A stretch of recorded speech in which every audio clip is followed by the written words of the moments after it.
Hello guys.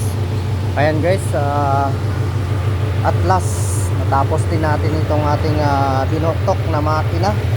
Ayan, Mustang 5.0. Maandar na siya. General overhaul tayo niyan. Pinalitan natin yung crankshaft. Nandito yung kanyang crankshaft kasi kinain na yung kanyang crankshaft dito. Ayan. At pinalitan din natin siya ng mga timing chain, tensioner, at slider, pati piston ring. Pinalitan natin lahat, bago lahat yan. So ayan, kakapandar lang natin, kakatapos lang natin na makabit tong engine.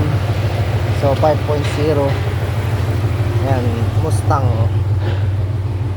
V8. Ayan, so all goods naman guys. Okay, yan lang po. Ay gumagawa lahat ng klase ng makina ating ginagawa. Ayan, American cars, Japanese car.